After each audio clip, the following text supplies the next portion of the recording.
Alright, what's going on, guys? So I got a request recently to do a video for how to dial in Tom DeLonge's clean tones on Enema State and Take Off Your Pants and Jacket. Now, these albums are not identical as far as tone goes, but I'm going to kind of talk about the general idea and then touch on some specific songs. Hopefully this will help you guys out if you're looking for these tones. Alright, so when it comes to Tom DeLonge's clean tones, there's a couple of things to think about. First and foremost, his live clean tones during this era were not the same as the album. Live, he would just switch his amp from distorted to clean. You know, he's using the Invader, so it's kind of a dry, broken up clean sound. But he was always using clean, even, you know, on Cheshire Cat and Buddha, he would switch between the two.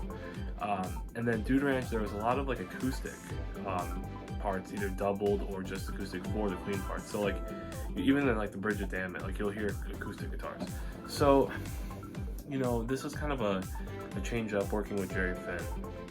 And Jerry Finn is known for a lot of different albums, obviously the Blink stuff, Green Day, whatever. And he had a pretty constant reputation for not just being good at his craft, but having a lot of gear. Having a lot of gear is awesome, but you also have to know how to use that gear, which he knew very, very well. And a lot of times I think people maybe focus a little bit too much on just the guitars or the amps or the pickups. And I'm one of those people, I'm guilty of it. But two of the big things with Jerry Finn were compression and equalizer. So he had all kind of outboard gear, compressors, EQs, stuff like that.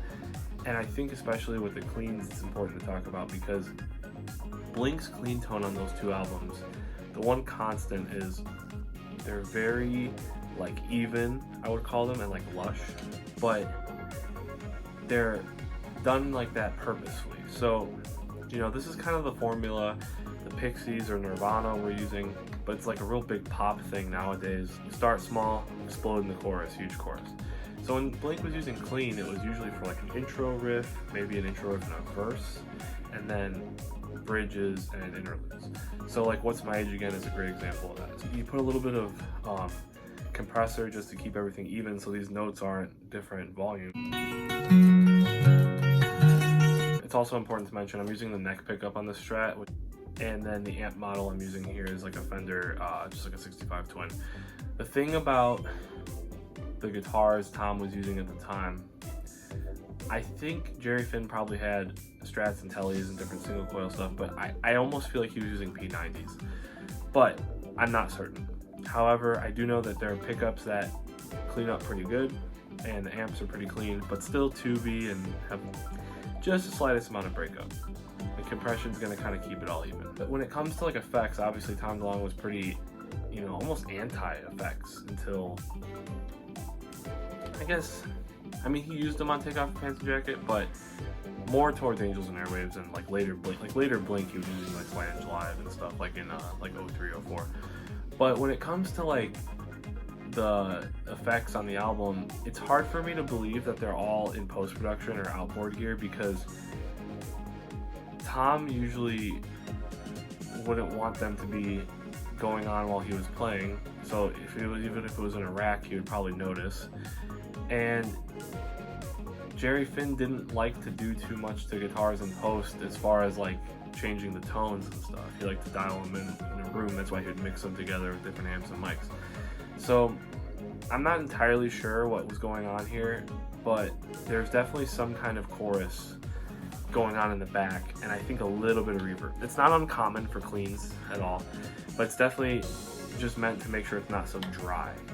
That's the big thing here. So you know, if you listen to my guitar, it doesn't sound like it's really affected, you know. But if you turn off the effects,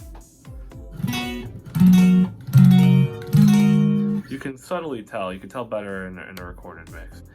But with the chorus and the reverb, I would say they're mostly going to be like in the effects loop through the back. Very, very subtle. Not high up in the mix at all. Just enough so your guitar is not dry. And there's a little bit of, not exactly movement, but just it seems a little bit more spacious. It's not so kind of plunky and dry, and you know, that kind of, especially playing on a Strat, you know. Like Tom, that wasn't him, you know what I mean? It was very straightforward. So I think when it comes to the effects, there was some chorus. I actually put a little bit of a flanger that's dialed in like a chorus. I thought that the tone of the flanger in this model was better than the chorus, but it's chorus. Could even be something like a Electric Mistress where it's both. That's like a general explanation for the sound and why it was the way it was. If you go song by song though, like What's My Age Again, this is like your main riff, you know? But then when you go into the bridge part, it sounds like there's almost like a chorus, like a thicker one in front.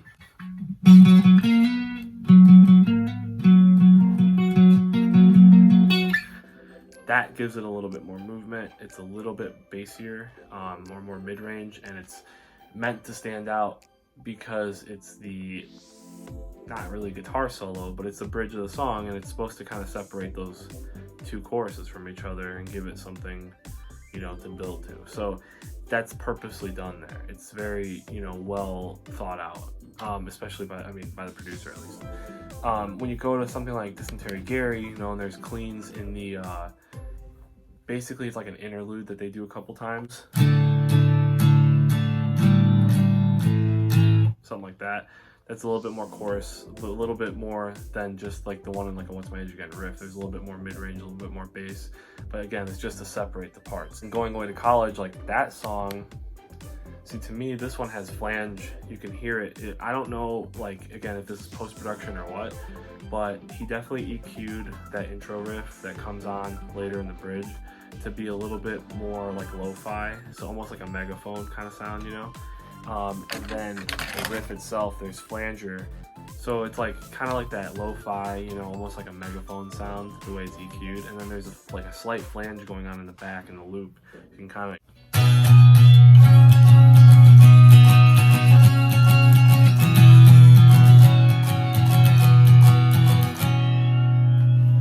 you probably heard that a little bit more up in the mix here because I'm purposely trying to articulate the sound, but it's very subtle, but there's flange there for sure in the beginning of that.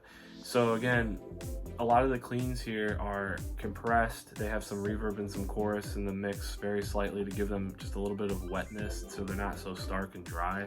But then everything else, EQs and other effects, are done to just kind of accentuate and like punctuate what type of part it is. So it's an intro, it's a bridge, it's supposed to make the part after it sound huge.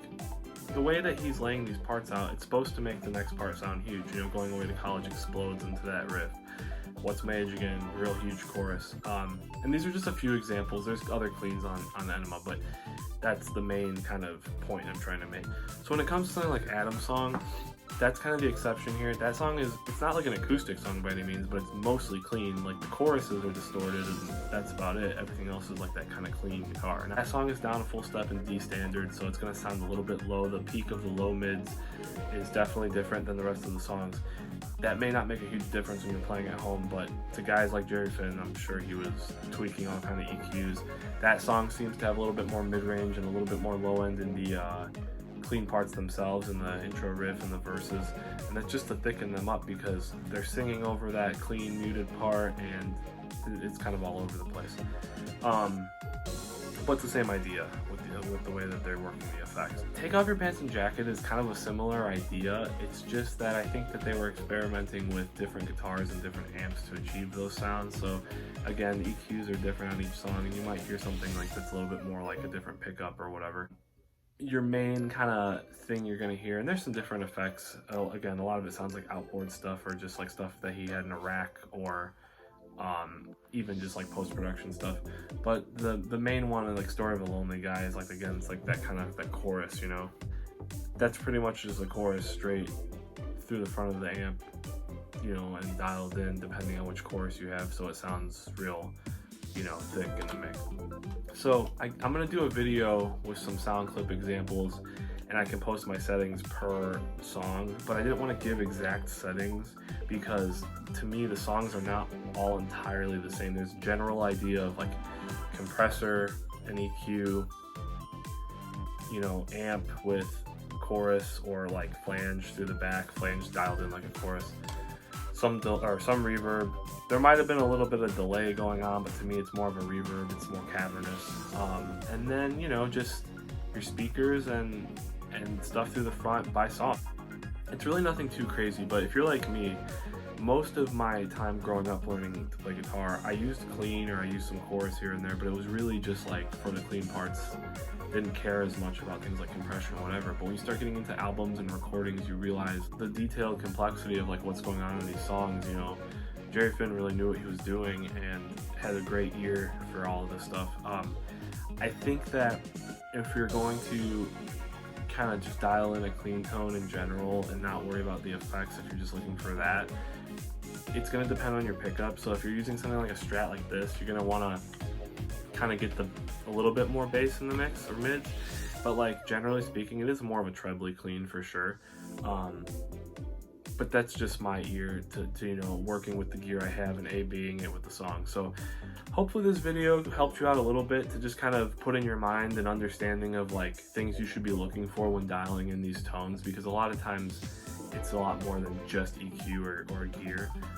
But I'm gonna post another video with me doing some sound samples and A-Bing like I did with the other ones, and so hopefully that'll help out a little bit as well. As always, thank you guys for watching my channel. I appreciate you being here, and leave a comment, say what's up. If you like the video, leave a thumbs up, appreciate it. Subscribe if you want, and you know, let me know what I should be doing next. If I can talk about stuff that's guitar or Blink related, I will surely be happy to do so. Have a great one. Peace.